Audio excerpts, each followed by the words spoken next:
In this video, we're going to talk about the fascinating poplar tree. You've probably seen them a million times, but you might not know just how incredible they are. Seriously, this tree is one of the most widespread on the entire planet, and it has a story that stretches all the way from ancient myths to some of the most famous art in the world. Okay, so here's what we're going to cover. First up, how to actually spot a poplar. Then, we'll look at where they grow all over the world. We'll also dive into their role in nature, and you're not going to believe their connection to human history. It's pretty wild. Alright, let's jump right in. First things first, how can you tell if you're looking at a poplar? Well, they can look a little different depending on their age and the specific type, but there are definitely a few key things to keep an eye out for. So the bark is a huge clue. When a poplar is young, its bark is usually smooth and light, but as it gets older, it gets much darker and more, rugged.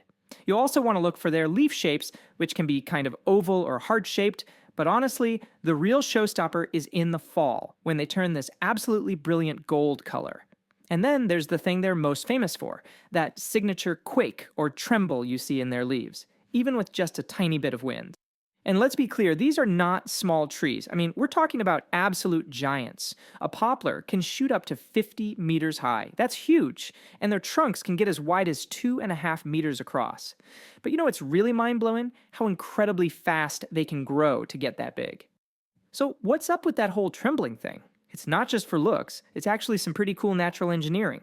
See, the little stems that attach the leaves to the branch, they call petioles, are really long and crucially, they're flat. And because of that flat shape, they catch the wind super easily, which is what makes the leaves dance around like that. Okay, so where in the world can you find these trees? Well, it turns out, pretty much everywhere. Their ability to adapt is just incredible. Seriously, the poplar is a total globetrotter. It's not just on one continent, it's native to almost the entire northern hemisphere. We're talking North America, Europe, Asia, and even parts of North Africa. This tree has really made itself at home all over the place. So what's their ideal spot? Well, poplars love a ton of sun, and they're really thirsty, so they do best in moist, nutrient-packed soil. That's why you so often see them hanging out near rivers or ponds. But here's a little warning for all you gardeners out there. Think twice before planting one in your yard. Their roots are super invasive and can spread out up to 40 meters. Yeah, they can totally wreck sidewalks and pipes if you're not careful. But the poplar is so much more than just a big tree taking up space. It plays a really, really important role in the whole ecosystem around it. Okay, this is pretty cool. Poplars have separate male and female trees. And in the early spring, way before the leaves show up, they grow these long, dangly flowers called catkins. Then they just let the wind do all the work, carrying pollen from the male to the female trees. After that, the female trees grow these little green capsules that, over the summer, pop open and release thousands of tiny seeds attached to this white, fluffy stuff that looks like cotton. The wind just carries them away for miles. Think of this tree as like the local diner and apartment complex for the forest. It's a huge food source for animals like deer, moose, and rabbits, and of course, beavers absolutely love it for building their dams. Its leaves are basically an all-you-can-eat buffet for the caterpillars of tons of different moths and butterflies. But it's not all good news for the poplar. It has its own enemies too, like fungal diseases and some nasty wood-boring insects. Now this is where the story gets really interesting, because it's not just about a tree out in the forest. It's about a tree and us.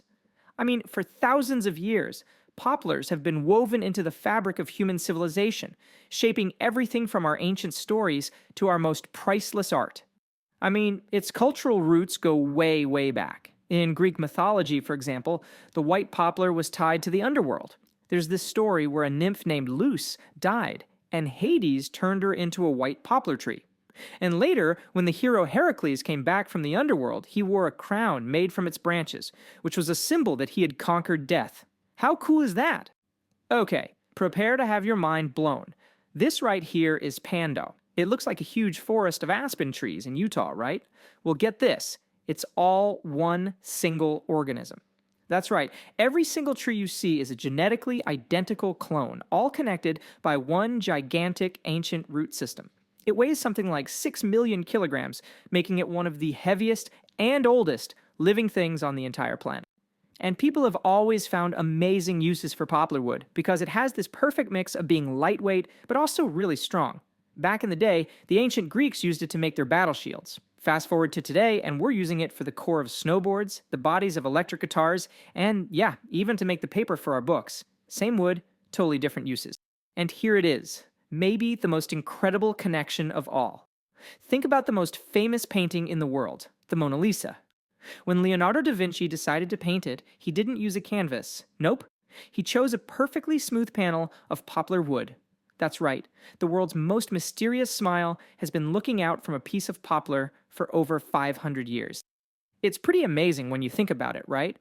The story of the poplar just goes to show that some of the most common things we see every day can have these incredible stories hidden inside them. It really leaves you with a question. What other wonders are hiding right in front of us, just waiting to be discovered? Alright, that is it for this video, everyone. Thank you for watching. Please make sure you're subscribed to our YouTube channel, and I'll see you in the next video.